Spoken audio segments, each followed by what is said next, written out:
इंसान mentally strong हर तरीके से हो सकता है। मिसाल, एक वो इंसान होता है जो मॉरली करप्ट है या इवन फाइनेंशियली करप्ट कह लें, लेकिन उसको महसूस नहीं होता because he is satisfied with what ever he और शी इज डूइंग। तो ऐसे लोग होते तो गलत हैं बट मेंटली स्ट्रांग होते हैं और अपनी जगह से हिलते नहीं हैं। अब ऐसे शख्स पावर में हो तो फिर ऐसे शख्स को आप आसानी से नहीं हटा पाते, चाहे हर तरफ से धमकियां ही क्यों ना आ रही हो। वो डिनायल में होते हैं, उनको नहीं समझ आता। उसका रीजन है कि उनको सही गलत महसूस ही नहीं होता है। उनको बस लगता है कि वो जो कर रहे हैं वो सही कर रहे हैं, मुस्कुराते रहते हैं, भले कितने भी बुरे काम कर चुके हैं, सेटिस्फाइड रहते हैं।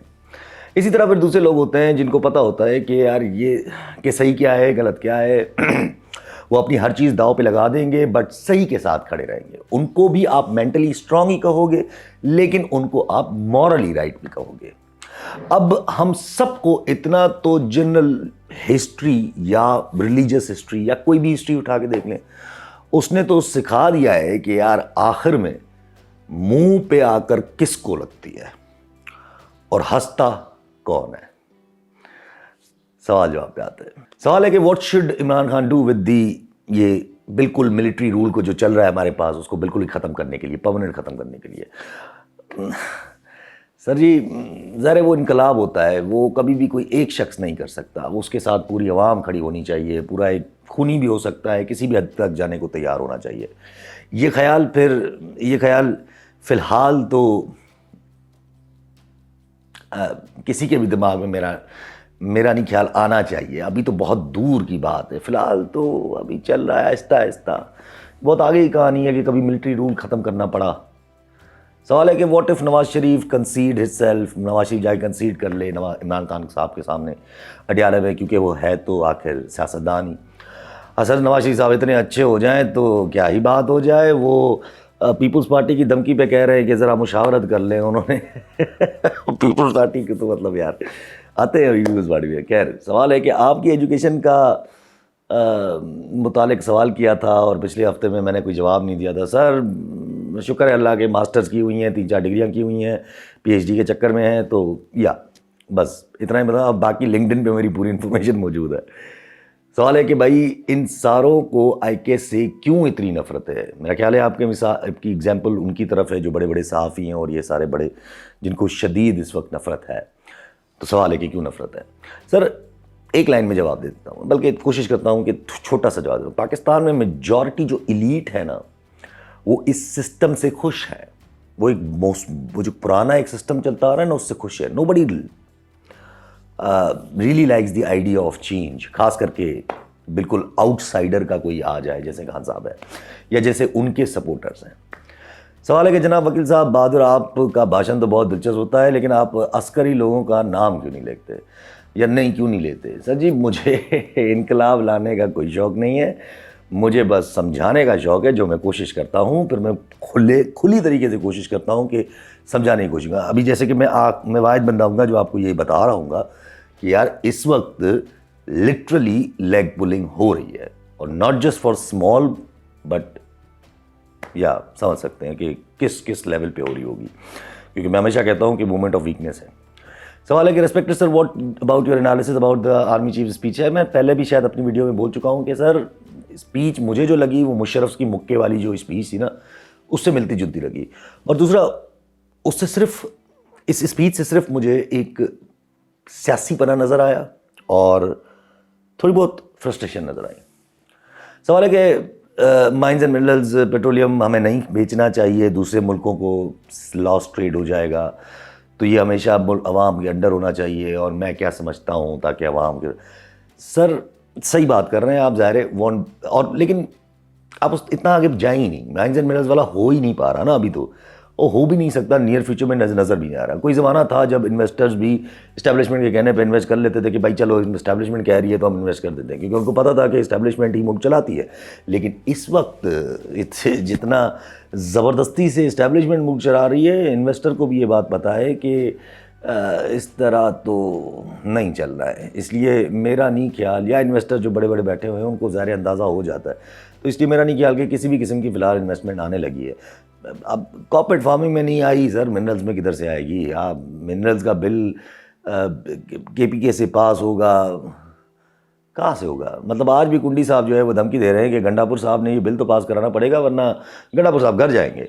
यार भाईजान, गंडापुर साहब में इतनी तपड़ नहीं है कि वो PTI को ये बात मनवा सके। हाँ, PTI के जो MPs हैं वो सिर्फ खान साहब की सुनेंगे, ऐसे ही होना चाहिए वैसे भी। लेकिन बात ये समझ में नहीं आती है कि आप तो फॉरेन ओनरशिप की बात कर रहे हैं ना, मैं तो वफाक को भी ओनरशिप देना गलत समझता हूँ। ये भी नहीं होना चाहिए। सूबे के रिसोर्सेज, सूबे की ज़मीन, सूबे के पैसे, वफाक हेल्प करे, बाकी उसका क्या काम है? ये ड्रामे हैं सारे के सारे। मतलब वो एक तरफ शायद खान अब्बासी मिनरल्स को कह रहे हैं कि भाई सूबाई सब्जेक्ट है, दूसरी तरफ केनाल्स को कह रहे हैं कि वाह वाह अच्छा प्रोजेक्ट बन रहा है। शर्म आनी चाहिए। अभी ये मिनरल्स वाला बिल आप सिंध में तो आने दें, यहाँ भी एक्सेप्ट नहीं होगा, आप ये देखिएगा। सवाल है कि so are we in the end game now? Yes sir, definitely we are in the end. हम वाकई जो है एंटर हो चुके हैं एंड गेम में। मैं वजह इसकी आपको मैं वैसे तो समझाता आता हूँ, लेकिन छोटे छोटे अल्फाज में फिर दोबारा समझा। देखिए, गेम चेंजर आइडियाज़ थे, कॉर्पोरेट फार्मिंग, मिनरल्स, दोनों मुतनाज़े और दोनों को लेके वहाँ अटकी है जहाँ से सिस्टम जाने के चांसेस बढ़ जाते हैं। मिसाल मिनरल्स को लेके इमरान खान साहब के सामने बात अटकी हुई है, केनाल्स को लेके पाकिस्तान पीपल्स पार्टी के सामने अटकी हुई है। अगर मिनरल्स वाली कहानी आगे बढ़ानी है तो बलूचिस्तान और KPK में सियासत को जगह देनी होगी, और सियासत को जगह पॉपुलर सियासतदान ही दे सकते हैं, मारंग को आप देने नहीं देंगे। बाकी रह गया खान साहब, ये अभी जो बैठी हैं आपकी शक्लें, ये तो कर नहीं पाएंगी। और जब खान साहब से बात करेंगे या जाएंगे तो फिर वो बोलेंगे हमारी सुनो, यानी कि मेरी सुनो। और जब आप वो सुनने पे आएंगे तो बात फिर वहीं जाएगी। तो एंड गेम। फिर अगर खान की नहीं सुनी तो खान कहीं और चला जाएगा। यानी ज़ाहिर रोडों पे, एहतजाज में, अलायंस में, वो तो बार बार कह रहे हैं ग्रैंड अलायंस बनाना चाहिए, लेकिन ज़ाहिर शकों को शुबात इस वक्त हर किसी के दिल में उभर चुके हैं। काका नवाज़ साहब भी कहते हैं कि PTI को रुख बदलना पड़ेगा, क्योंकि ज़ाहिर देखिए यार, जब PTI बार बार जाके इस्टेब्लिशमेंट के आसरे पे, जैसे अभी आज़म स्वाति साहब ने, जैसे अभी गंडापुर साहब ने एक बफर क्रिएट कर लिया, तो ज़ाहिर जो बाकी उसके इत्तेहादी है उसको थोड़ा बहुत तो दिल में होगा ना कि यार ये दोबारा फिर बातें वहीं शुरू कर रहे हैं। खैर, जहाँ आपने ये जो पूरा ग्रैंड अलायंस वाला सिस्टम था, ये सब कुछ फ़िलहाल आपने इंस्टॉल तो कर दिया। ज़ाहिर अंसार अब्बासी के थ्रू खबरें आ रही थी, तो गंडापुर साहब खुद कह रहे हैं, तो आज़म स्वाति साहब खुद कह रहे हैं, ज़ाहिर वो फिर अलायंस में फंसना तो था। हालांकि सबको पता है कि खान साहब के टर्म्स पे बात करनी पड़ेगी, और खान साहब के टर्म्स पे बात करेंगे तो नज़र आएगा which will be CBMs, meaning ये मिलिट्री ट्रायल वाली कहानी, मीनिंग ये सारी चीज़ें। लेकिन वो तो फ़िलहाल है नहीं। लेकिन तो इससे ये क्लियर हो चुका है, और जिस तरह खान साहब के साथ ये हुआ है, इससे ये क्लियर हो चुका है कि खान साहब तो बात करने को तैयार नहीं है। तो अब क्या? अब ज़ाहिर है फ़िलहाल तो सबसे बड़ा थ्रेट पाकिस्तान पीपल्स पार्टी नज़र आ रही है, क्योंकि PTI तो अभी इमीडिएटली गवर्नमेंट गिराने के लिए इतना पावर नहीं रखती, पीपल्स पार्टी तो बहुत रखती है। पीपल्स पार्टी के लिए जहन में रखा हुआ है कि नैब से डराएंगे, लेकिन पाकिस्तान पीपल्स पार्टी के बिलावल साहब ने अपनी स्पीच में बोल दिया कि हम नहीं डर रहे। डर जाए तो अलग बात है, लेकिन नहीं डर रहे फ़िलहाल। तो वो डरेंगे भी नहीं सर, क्योंकि सिंध में एहतजाज जो हो रहे हैं वो, और जो रिजेंटमेंट है केनाल्स को लेके, ये पाकिस्तान पीपल्स पार्टी बर्दाश्त नहीं कर पाएगी। ये मैंने लास्ट टाइम ही बोला था, भले ही पीपल्स पार्टी उमरकोट के इलेक्शंस जिताया गया हो, पाकिस्तान पीपल्स पार्टी पीछे नहीं हट सकती इन केनाल्स को लेके, क्योंकि पाकिस्तान पीपल्स पार्टी को उसके पास कोई ऑप्शन नहीं है। तो अब जाहिर है धमकी दे दी है बिलावल साहब ने। अब नून लीग वाले इसको कैश, अभी तक तो सीरियस नहीं रहे। पहले तो पूरा दिन जवाब नहीं आया, फिर बाद में हल्का फुल्का सा नवाज शरीफ कहा गया कि बात करनी चाहिए पीपल्स पार्टी, फिर इधर से राना सना भी आते हैं, लेकिन पीपल्स नून लीग इसको कोशिश करेगी कि कैश करे। अब मैं कैश करे क्यों कह रहा हूँ, क्योंकि नून लीग चाहेगी कि ये भले हो जाए, उससे हम भी राय फरार अख्तियार कर लें।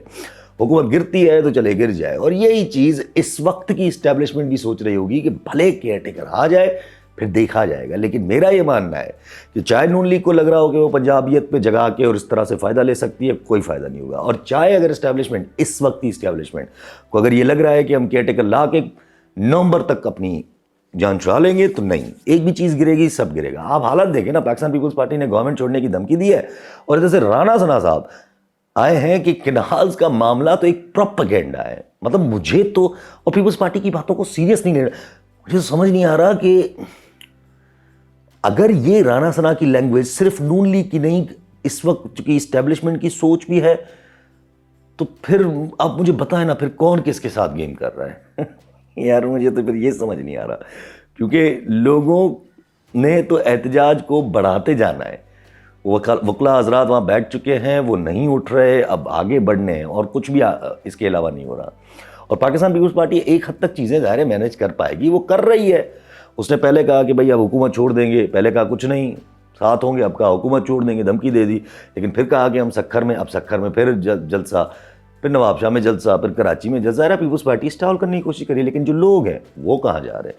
इसी में कहता हूँ कि इस वक्त मुझे ये समझ नहीं आ रहा कि ये अगर अक्कासी इस वक्त की इस्टेब्लिशमेंट की है, तो ये जो एक कारावान आ रहा है, ये फिर कौन गलत इंफॉर्मेशन फीड कर रहा है कि ये मसला, ये कुछ नहीं होगा। जैसे कहा जाता है कि ये तो चंद कौम परस्त है।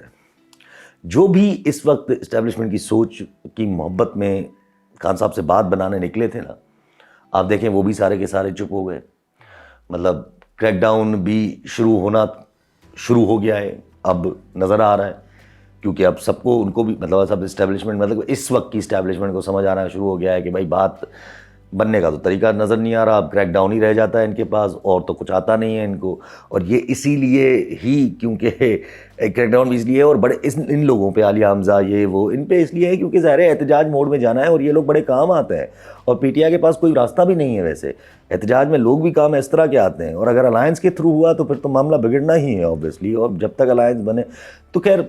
इसलिए पंजाब में लीडर को गिरफ्तार होना, कर ले गिरफ्तार सर, उधर से उमर अयूब साहब का हल्का खोलने की बातें हो रही हैं। ऐसे यार, मतलब आपने हल्का खोल दिया, आपने दिखा दिया कि उनके सारे वोट जाली है।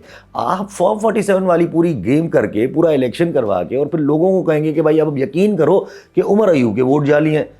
यार नवाज शरीफ के वोट सही है, मरीम नवाज शरीफ के वोट सही हैं। ये सब चीज़ें बिल्डअप होंगी, अब आप देखिएगा। और मैं बार बार कहता हूँ कि जब सूरत हाल ऐसी बने तो फिर इशारे कुछ ऐसे ही मिलते हैं कि somebody is trying to pull someone down, और कोई तरीका नहीं है। सवाल है कि सर जी, क्या आपको नहीं लगता है कि पीटीआई की बाहर की जो क़यादत है वो सी टीम बन चुकी है, और उनकी वाकई में पीटीआई और वाकई में पीटीआई सिर्फ इमरान खान रह गई है, और पीटीआई वाला सीन कुछ, मतलब और कुछ रहता नहीं है?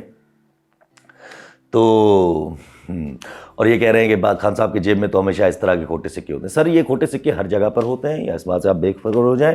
और पीटीआई इन अ वे, अगर मुझसे पूछें कि अगर ये कॉन्सेप्ट को बरकरार रखना है कि पीटीआई इमरान खान है और इमरान खान पीटीआई, तो ये नुकसानदेह साबित होता है। आई मीन अगर देखा जाए तो, क्योंकि डिनेस्टिक तो इमरान खान साहब की है नहीं, तो शायद फिर वो ऐसे ही हो, फिर बस पीटीआई उसके बाद ख़त्म, अगर पीटीआई वाले कोई सही से नहीं चला पाए।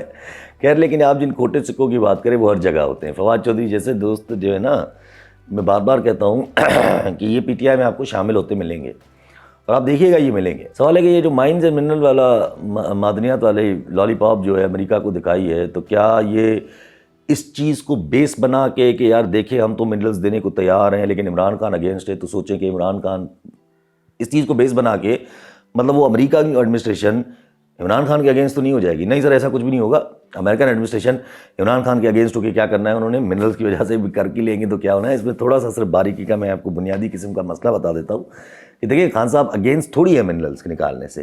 खान साहब मिनरल्स निकाल के अवाम को फ़ायदा ना मिले इसके अगेंस्ट है। ऑब्वियसली जो अवाम अगेंस्ट है इस चीज़ के खिलाफ है। और अगर ये मान लें कि हम इतनी पावरफुल इस्टेब्लिशमेंट होके, मतलब इस्टेब्लिशमेंट मान ले अमेरिका के सामने कि हम इतनी पावरफुल है, हम मिनरल्स आपको निकाल के दे सकते हैं, हम इन्वेस्टमेंट करवा सकते हैं, लेकिन वो एक जो जेल में बैठा है ना, वो शख्स के सामने हम मजबूर हैं तो फिर आज जाहिर है फिर अमेरिका को भी क्या पड़ी है कि कमज़ोर लोग जो पावर में बैठे हैं उनके साथ बात करें। जैसे बिलावल साहब ने कहा कि यार ये तो शेर खून चूसते हैं और पता नहीं अंधे हैं इस्लामाबाद वाले, पता नहीं बहरे हैं इस्लामाबाद वाले। तो सर जी आप उन्हीं का इत्तेहादी हैं यार। और मतलब मुझे तो ये समझ नहीं आ रही बिलावल साहब को हो क्या गया था। एक तरफ कहते हैं कि हम पाकिस्तान खपे वाले हैं और जो एहतजाज कर रहे हैं वो पाकिस्तान ना खपे वाले। सर वो केनाज को लेके पूरी सिंध की अवाम एहतजाज कर रही है। अगर वो सारे के सारे पाकिस्तान ना खपे हैं तो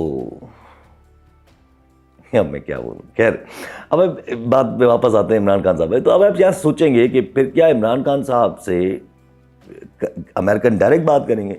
नहीं, सेटिंग वो फिर भी इस्टेब्लिशमेंट के साथ करते हैं और उन्हीं के साथ करेंगे। बस जिसकी वजह से हो नहीं पा रहा मामला हल, समझिएगा, मीनिंग जहाँ जिद है तलवार वहाँ खड़ी कर देंगे, और खड़ी कर भी दी है।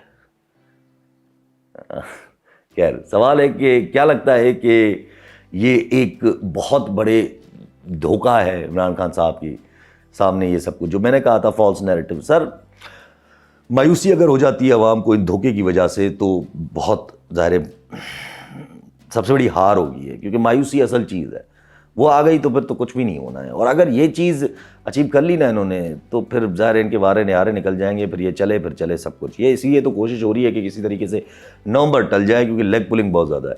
और धोखा खैर उससे हट जाए, अगर धोखा नहीं चलेगा सर, मैं इतने दिनों से कह रहा हूँ कि ये ढोंग है बस।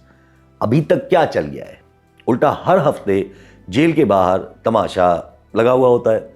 गंडापुर को बीच की राह लेने की कोशिश में था बेचारा, वो भी घूम चुका। आज़म सवाती अपने ही लोगों पे बरस रहा है कि ये लोग काम ख़राब कर रहे हैं, क्योंकि उसको भी फ्रस्ट्रेशन हो रही है कि ये बार बार मुझे बीच में ला के और टाइम ज़ाया करवाते हैं, बात तो बनाते नहीं हैं। और ये याद रखें, मायूसी लीडर से कनेक्टेड होती है। उल्टा जितना इश्यूज बढ़ते जाएंगे इस वक्त, उतना मेरा नहीं ख्याल मायूसी बढ़ेगी, उतना खान साहब के फेवर में चीज़ें बढ़ती जाएंगी। सवाल है कि this is very deep and thought provoking analysis, thank you sir, but I want to ask, ये पूछना चाह रहे हैं कि डू यू थिंक कि ये false narrative can influence the public in this digital age where people have more access to real information? नहीं sir, narrative तो नहीं बना सकती, लेकिन वक्ती तौर पे अफेक्ट कर सकती है, और वक्ती तौर पे अफेक्ट करती है। रीज़न ये नहीं, अभी भी आप देखें ना, इस नैरेटिव की वजह से डिस्कशन शुरू हो गई है कि सब खत्म, ये हो गया तो वो हो गया। अब मैं हालांकि कहता हूँ कि ये नैरेटिव नहीं चल पाएगा, लेकिन people still believe it, people still buy it, so yes it can. Reason सिर्फ इसका सिर्फ ये है कि ये डिस्ट्रैक्ट करता है वक्ती तौर पे, और एवरी डिस्ट्रैक्शन इस माहौल के अंदर एक ब्लेसिंग समझी जाएगी, क्योंकि एक दिन तो मिल गया। वो एक दिन करते करते ही शायद नवंबर क्रॉस कर जाएं हम। सवाल है कि Imran Khan should take the development plan और मुल्क को आगे बढ़ा इस क्राइसिस से निकालने के लिए, बाकी चीज़ों को नहीं होना चाहिए, लेकिन क्या इमरान खान साहब के पास कैपेसिटी, रिसोर्सेज और पर्सन है? माजी देखी जाए तो नहीं, ऐसा कुछ भी नहीं है। Future I don't know, present yes. So yes he should, but under what circumstances is he coming to power? सवाल सबसे बड़ा ये है। अगर तरीका यही है कि सब कुछ की तरह बस सब्र करना है, कुछ टाइम अपने टाइम पे आना है, तो कोई फ़ायदा नहीं है, कोई डेवलपमेंट, कोई फ़ायदा नहीं है। वो तो सिस्टम है ना, वो सिस्टम चल रहा है ना, you have to stop the system somewhere. So if Khan comes to power someday, और जिस राह पे इस वक्त हैं, अगर इसी राह पे चल के पावर में आना चाहते हैं, तो फिर एक बार ऐसा मौका मिलेगा जहां वो चाहें तो एर्दोगान बने, सिंगापुर के लिए क्या नाम था उनका, ली चियांग पता नहीं क्या नाम था, वो बन जाएं। वो अब उनके ऊपर है। सेकंड टाइम ये मौका नहीं मिलता है, सेकंड टाइम फिर वो आप घर जाते हैं, ऊपर लोग उठा के भी कभी कभी फेंक देते हैं। सवाल है कि इमरान खान साहब के पास क्या है देने को, और इस्टेब्लिशमेंट के पास क्या है खोने को? इमरान खान साहब के पास इस्टेब्लिशमेंट को देने के लिए तो बहुत कुछ है, इस्टेब्लिशमेंट के पास खोने के लिए भी बहुत कुछ है। सर जी, ये ऐसे समझ ले कि मार्शल लॉ थी मुशर्रफ की, कितना स्ट्रांग माहौल था, लेकिन हुआ क्या और फ़र्क क्या पड़ा? इवेंचुअली पूरा पावर पुल आउट करना पड़ा, और 18th अमेंडमेंट जैसी एक राकास जो इस्टेब्लिशमेंट को जहर लगती है, वो पास हो गई। सो ये मिस्टेक ना जो है, ये तब होती है जब आप इतना आगे निकल जाते हैं, फिर वो आपको कोई डंडे मार के पीछे करता है, या फिर हालात आपको पीछे कर देती है, फिर वो ऐसे कहीं ना कहीं पर आपने ज़ाहिर जगह देनी पड़ती है। ये पाकिस्तान में चलता आया है। और जो आपने बात की कि मैं इतने दिनों से कह रहा हूँ तो खान साहब रिहा क्यों नहीं हो रहे, सर यही तो मसला है। खान साहब ने बाहर आना होता तो वो आज आ जाते, बट कुछ जंगें ऐसे लड़ी जाती हैं जैसे आप देख रहे हैं। हमें आदत है, यहाँ हर कोई एक दूसरे से ज़्यादा मेंटली स्ट्रांग है सर, कोई कमज़ोर कोई वो नहीं है। यहाँ पर हर कोई अपनी मेंटली स्ट्रांग से बहुत स्ट्रांग बैठा हुआ है। इस्टेब्लिशमेंट भी जो इस वक्त की इस्टेब्लिशमेंट बैठी हुई है, वो दिमाग से ऐसे है कि भाई हमने सब कुछ सही किया है। और ज़ाहिर खान साहब तो खुद से ऐसे सोच रहे हैं, वो तो जेल में बैठे हुए हैं, तो मेंटली स्ट्रांग दोनों तरफ से है। मॉरली राइट और रॉन्ग इसका मैं कुछ नहीं कह सकता। हाँ, तो दूसरी तरफ एक तरफ मॉरली वीक होंगे ज़ाहिर है, एक तरफ मॉरली स्ट्रांग होंगे, इसी तरह से मसला हल होगा, वरना तो होगा नहीं अगर दोनों मॉरली राइट हो तो, और दोनों मॉरली राइट हो भी नहीं सकते। सवाल है कि कौन सा माइंडसेट है भाई आपका, इतना प्रोपेगेंडा, सर कौन सा प्रोपेगेंडा? एक तो जो बोले जैसे बोले आगे से इल्ज़ाम आ जाता है कि भाई प्रोपेगेंडा। अब समझिए जरा, अगर मैं आपको एक सिनेरियो समझे, अगर मैं आपको बोलूं कि बाकी सब भूल जाए, अवाम ने जिसको वोट दिया, ठीक है, वो कुछ भी है, जैसा भी है, उसको वजीर आज़म बनना चाहिए था, तो ये प्रोपेगेंडा है। अब मैं बाकी चीज़ों को बैठ के देखूंगा, नहीं नहीं वो तो करप्ट था, भाई तू कौन है भाई, करप्ट था तो था, अवाम ने वोट दे दिया। ये कहाँ से आती है बहस? चले ठीक है, अक्सर बड़े बड़े सहाफ़ी भी इस तरह सोच रहे होते हैं। चले ये प्रोपेगेंडा। अगर मैं बोलूँ कि जो लोग पावर में या जो लोग राग अलापते रहते हैं कि power is power, power is power करते रहते हैं कि पावर का तो उसूल इज़ इस्टेब्लिशमेंट तो इतनी पावरफुल और ये तो वो तो कैसे बचाना है, तो अगर मैं उसी लॉजिक के तहत अगर मैं ये कहूँ कि मुल्क का हालात देखकर, लेग पुलिंग देखकर, अगर मैं ये कहूँ कि जिस सिमत में जा रहे हैं पावर का सबसे, अब जिस सिमत में जा रहे हैं आप समझिएगा, पावर का सबसे बड़ा उसूल क्या होता है? सबसे बड़ा उसूल ये होता है कि power at the end of the day power को बचाना होता है, मतलब और तो कुछ नहीं होता ना कि बस पावर बच जाए, भाई कुछ नहीं है। तो जाहिर है फिर उसके अंदर धोखेबाजी भी होती है, जो आप फिर प्रोपेगेंडा कह रहे हो। जाहिर है फिर उसके अंदर डब्बे में डब्बे भी बनते हैं, जाहिर है उसके अंदर फिर लेग पुलिंग भी होती है, जब महसूस होता है कि आप वीक हो चुके हो, जब महसूस होता है कि आपके सारे प्लान्स फेल हो चुके हैं। अगर आपको ये सारे प्रोपेगेंडा लग रहा है तो ठीक है, प्रोपेगेंडा ही सही।